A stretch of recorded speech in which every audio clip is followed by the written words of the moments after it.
अगले साल पंजाब और उत्तर प्रदेश समेत 5 राज्यों में विधानसभा चुनाव होने हैं और उससे पहले आम आदमी पार्टी, कांग्रेस, समाजवादी पार्टी समेत तमाम विपक्षी दल के हाथ में पेपर लीक का एक ऐसा जंतर लग गया है जिसके सहारे विधानसभा चुनाव में वो फतेह पाना चाहते हैं। विपक्ष पेपर लीक के मुद्दे को गरमाए रखना चाहती है। 34वें दिन भी जंतर मंतर पर प्रोटेस्ट जारी है। सीजेपी के समर्थन में बड़ी संख्या में प्रदर्शनकारी जंतर मंतर पर एकत्रित हैं।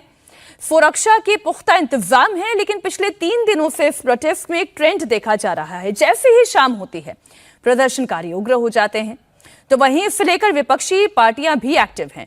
सड़क से लेकर संसद तक प्रोटेस्ट कर रही है।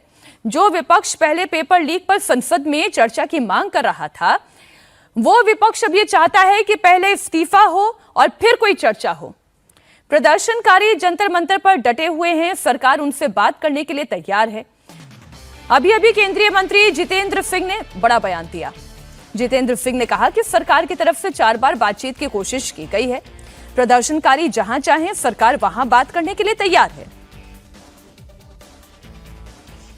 सरकार की ओर से एक विनम्र अपील करना चाह रहा हूं आंदोलन पर बैठे हुए छात्र बंधुओं से। सरकार की ओर से चर्चा के लिए हम हर समय तैयार हैं। सरकार के दरवाजे खुले हैं। This is a standing invitation to all our youth friends. आप किसी समय भी कभी भी चर्चा करना चाहें, आपकी सुविधा अनुसार हम चर्चा के लिए तैयार हैं। प्रत्येक विषय को लेकर के, आंदोलन के विषय को लेकर के और उसके साथ साथ जुड़े अन्य विषयों को लेकर के भी चर्चा के लिए सरकार तैयार रहेगी। और जितना समय चर्चा के लिए लाजिम होगा उतना हम देने को भी तैयार हैं। We do not stand on prestige, we never stand on prestige. आपके साथ चर्चा में देश के स्वास्थ्य मंत्री और वरिष्ठ नेता श्री जेपी नड्डा जी रहेंगे। उनके हमरा उनके संग मैं भी रहूंगा और धीरे धीरे हम इसी चर्चा के माध्यम से समाधान की ओर बढ़ सकते हैं और समाधान से ही नया रास्ता भी निर्धारित हो सकता है। जहां भी आप कहें, चाहे आप रेजिडेंस पर कहें नड्डा जी की, तो वहां भी चर्चा हो सकती है। अगर आप कहें ऑफिस में, तो ऑफिस में भी हो सकती है। जैसे मैंने कहा, हमारे लिए ये कोई प्रतिष्ठा का विषय नहीं है। और श्रोताओं की जानकारी के लिए मैं ये भी कह दूं कि कल दोपहर से लेकर के आज दोपहर तक 4 मर्तबा हमारी ओर से औपचारिक तौर पर ऑफर जा चुका है, पेशकश जा चुकी है इन छात्र बंधुओं से, इनके प्रतिनिधियों से बातचीत करने के लिए, चर्चा करने के लिए। और प्रधानमंत्री श्री नरेंद्र मोदी जी स्वयं बहुत संवेदनशील है इस विषय को लेकर के। उन्होंने जैसे सुबह भी अपने कथन में कहा कि सर्वाधिक प्राथमिकता और इंपॉर्टेंस और महत्व वो देते हैं युवाओं के हितों को। और इसी से प्रेरित होकर के उन्होंने ये निर्णय लिया कि जितने भी पेपर लीक के जिम्मेवार दोषी लोग पाए जाएंगे उनको फास्ट ट्रैक के माध्यम से फैसला होगा, ताकि जल्दी निर्णय हो और एक निर्णायक कार्रवाई भी हो। And this is a part of the series of continuous steps being taken by the government for the safeguard of the welfare of the interest of the students.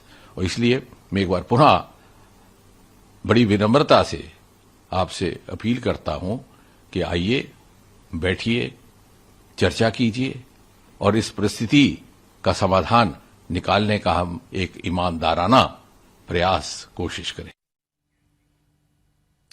सरकार सीजेपी से बात करने के लिए रेडी है। संसद में भी पेपर लीक और छात्रों की समस्या को लेकर चर्चा कराने के लिए तैयार है, लेकिन कांग्रेस ने अपना गोल पोस्ट बदला है। कांग्रेस पार्टी कह रही है कि पहले शिक्षा मंत्री का इस्तीफा हो, फिर संसद में इस पर चर्चा की जाए। देखिए, जो आज प्राइम मिनिस्टर का बयान हुआ है, ये इन्वेस्टिगेटिव बयान है और दूसरा जो है एजुकेशन मिनिस्टर का इस्तीफा होना चाहिए, चर्चा करने के लिए थे। हमने फिर से अनुरोध कर रहे हैं कि नीट एग्जाम को लेकर के कोई राजनीतिकरण नहीं करते हुए बहुत अच्छी तरह से दोनों सदन में चर्चा होना चाहिए। आज आदरणीय प्रधानमंत्री नरेंद्र मोदी जी ने भी बहुत कड़े कदम उठाते हुए देश को बताया कि जुडिशियल फास्ट ट्रैक कोर्ट भी बनाने के लिए, ताकि कोई भी देश में पेपर लीक का घटना होता है तो कड़ी से कड़ी सजा दिया जाए और जल्द से जल्द दिया जाए। इतना अच्छा सरकार की तरफ से पहल किया गया। मेरा रिक्वेस्ट ये है कि आप कंडीशन मत डालिए, बिना कंडीशन डाले हो चेयरमैन आप डिसाइड करें और चर्चा तुरंत शुरू करें। हम ये मांग करते हैं कि चर्चा आज ही शुरू होना चाहिए। केंद्रीय मंत्री जेपी नड्डा ने भी राज्यसभा में कहा कि सरकार हर मुद्दे पर चर्चा करने के लिए तैयार है, लेकिन विपक्ष चर्चा से भाग रही है। ऑपोजिशन विपक्ष का व्यवहार बहुत ही गैर जिम्मेदाराना है, बहुत ही गैर जिम्मेदाराना है। ये न चर्चा चाहते हैं, न ही हाउस को चलने देना चाहते हैं। पहले इन्होंने कहा कि आप पेपर लीक पर चर्चा करो और सरकार ने कहा कि हम नीट पर चर्चा करेंगे, हर विषयों पर चर्चा करेंगे, उसके लिए हम तैयार हैं। लेकिन आज इन्होंने अपनी डिमांड बदल दी और